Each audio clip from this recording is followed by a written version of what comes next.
different Karen. Yep.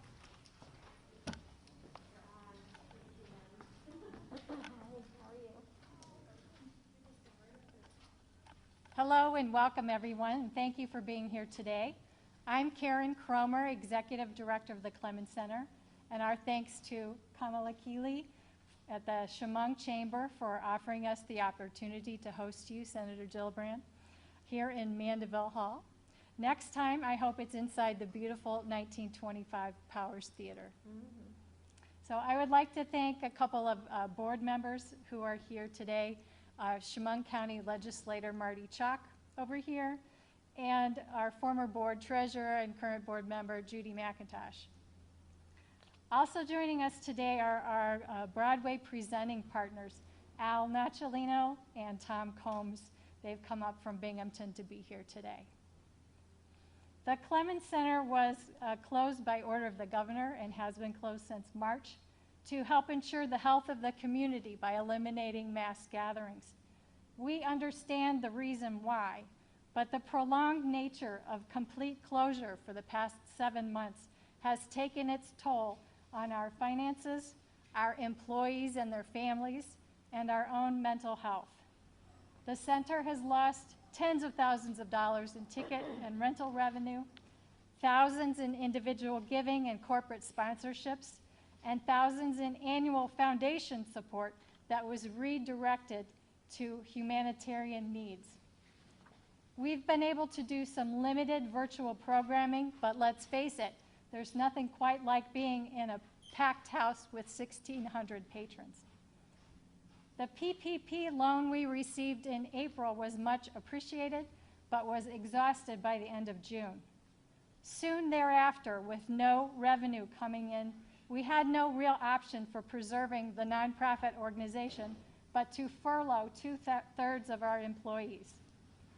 The closure affects not only us, but all organizations who use the Clemens Center throughout the year, including our Broadway presenting partners, and they've also been affected at each venue where they present programming.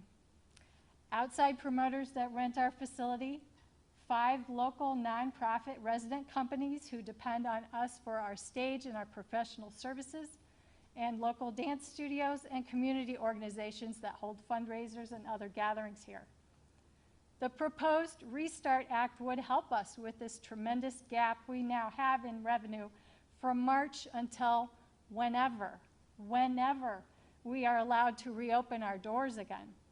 Even when venues such as ours reopen, there will still be a gap until national touring artists can safely get out on the road, and until local groups can build, cast, and rehearse their productions. We will likely have to make thousands of dollars in HVAC improvements and in safety precautions and protocols to accommodate audiences and protect those working in close proximity backstage. There may be several weeks of ramp up before we are back in business full bore. Until then, we must wait, and we very much need this financial help in order to sustain the long legacy of this historic venue and significant cultural organization here in downtown Elmira. And now I would like to introduce a politician who routinely reaches across the aisle to work on behalf of veterans, women and working families, farmers, and live venues such as ours. Please welcome U.S. Senator Sen Gillibrand. Thank you.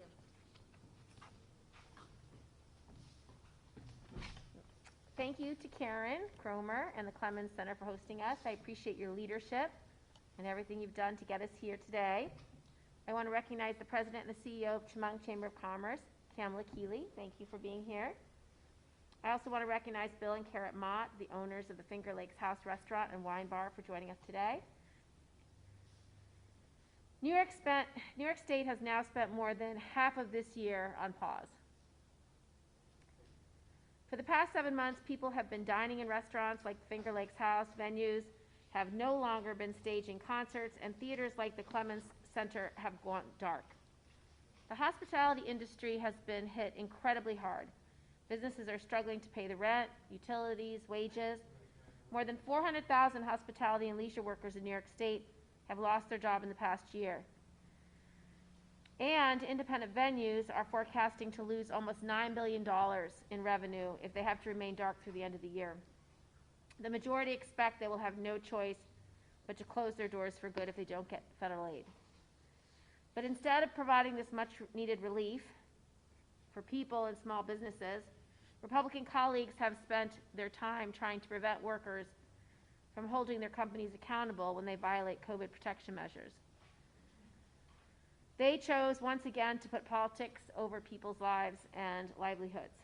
Small businesses, their employees, and their local economies can't afford to wait any longer. Those who get loans through the Paycheck Protection Program, like the Clemens Center, and the Finger Lakes House, still haven't seen a serious increase in revenue.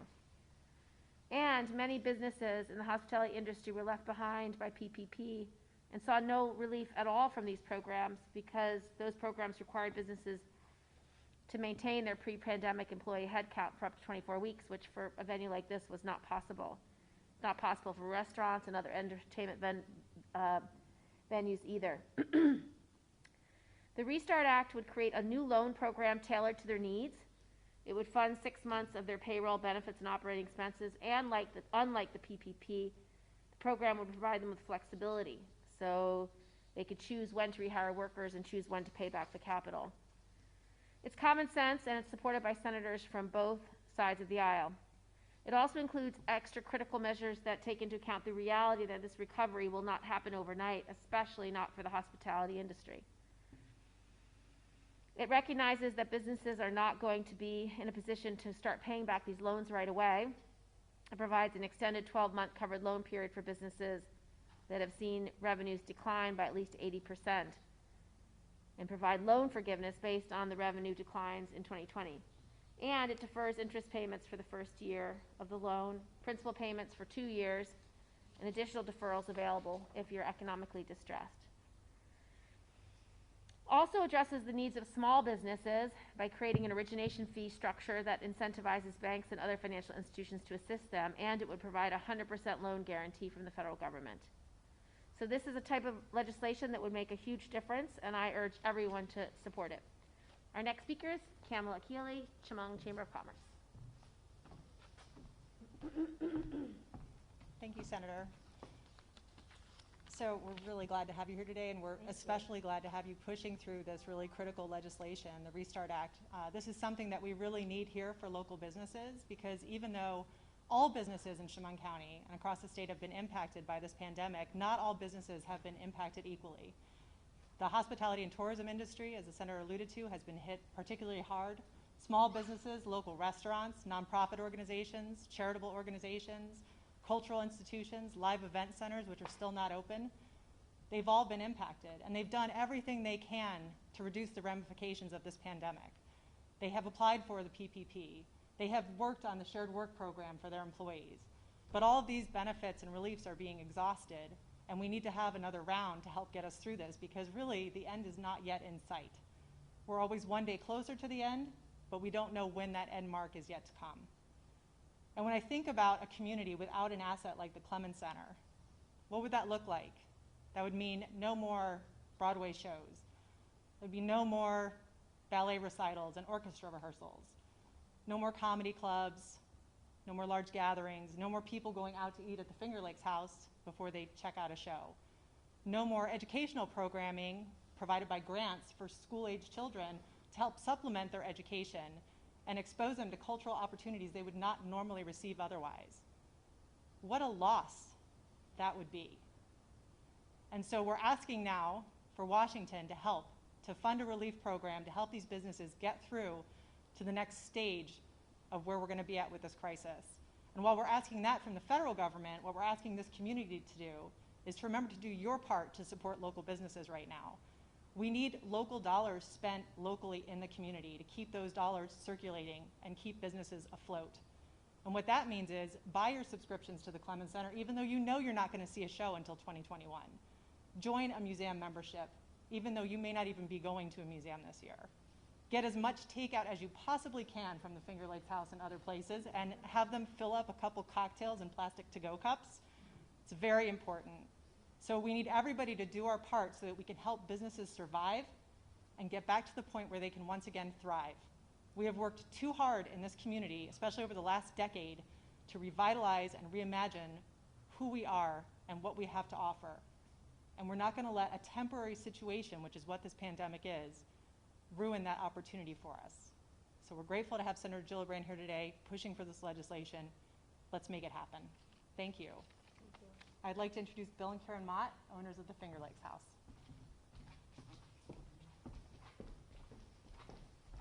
Thank you, Kamala.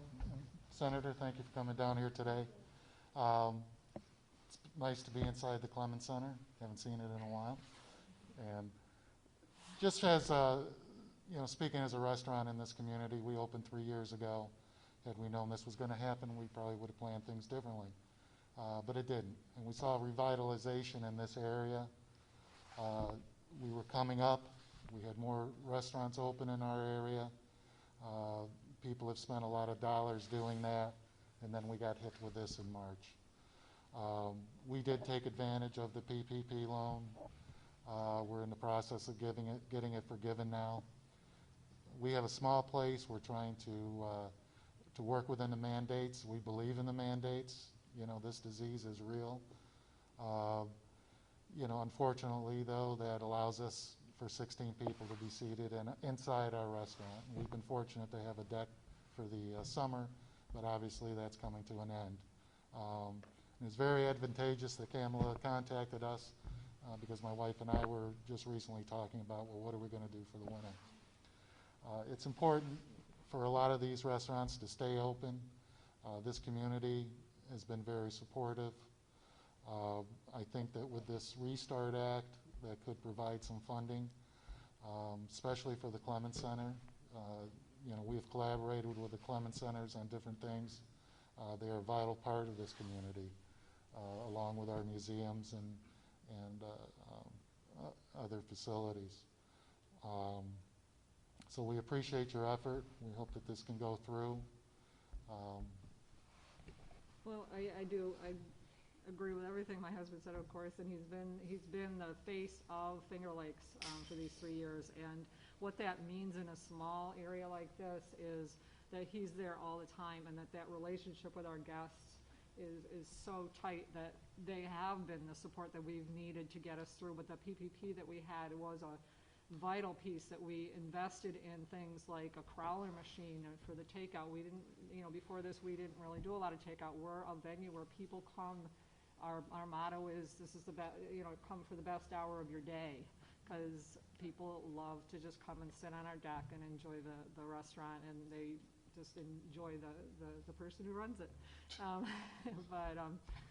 It's all part of, when you live in a small area like this, it's all cohesive. Every restaurant knows, every owner knows each other, and we all try to support each other. And through all of this, that was a big part of it, was having that support and knowing that we had some financial support coming in when you're at half capacity. I am a public health nurse on the side, and so I've been boots on the ground with this since March, and we need to continue doing what we're doing, wearing our masks, social distancing, supporting the mandates. However, for us as a business, if we don't get financial support, it could be fatal. All right, thank you. Thank you. Thank you for your work and testimony. Happy to answer any on-topic questions first. So, Senator, what is the sticking point in Washington right now with this bill, and what role is the election, being so close to the election, playing in this bill not getting passed? So, we've had several bills that we wanted to debate in the Senate, but Mitch McConnell's been unwilling to allow us to do so. First of all, the House of Representatives passed a significant bill called the HEROES Act, which would have had a lot of money for small businesses and for cities and states, and that went unaddressed in the Senate because Mitch refused. Right now, Nancy put in place a smaller version of that bill that's only good for about 3 or 4 months that would really help us get over the next few months and keep businesses like this surviving. So far, there's unwillingness to negotiate. So we'll see in the next 24 hours if the White House will at least negotiate with Speaker Pelosi, and then we'll know whether there's a bill. Second, this particular bill that I'm talking about today is very bipartisan, and like nearly half Democrats and half Republicans on the bill. So if there's any bill that's moving forward that this could be part of, this could get passed right away. It's common sense, it's obvious, it makes sense, it's the kind of thing that helps people, so it should pass. But for some reason, Mitch and the Republican Party has been unwilling to even talk about basic reforms like this to help people. So I don't know if it's the election or it's just they're unwilling to talk about it, but it's been very hard on New York businesses and New York communities and individuals. People need more unemployment money, they need more resources for food and housing, and our state and cities really need those resources. So this couldn't be more simple and bipartisan, but we've been unable to get a vote on it. And the immediacy and the need for the Restart Act is obviously there. Is there a time frame that you'd like to get this bill passed by? This week. We would actually like to get it, we would like it to be included in whatever package Nancy, the Speaker Pelosi is negotiating. And we're supposed to get a vote on Mitch's version of his bill Monday, no, not today, but tomorrow and Wednesday. And so ideally, we'd get to vote on another bigger bill Thursday or Friday. But again, there's been no willingness, so it would have to be a miracle that he's willing to come to the table. And if he doesn't, then we'll go to the election and we'll try to pass it right after the election or in January. Anything else? Great. Well, thanks for coming out. Stay safe.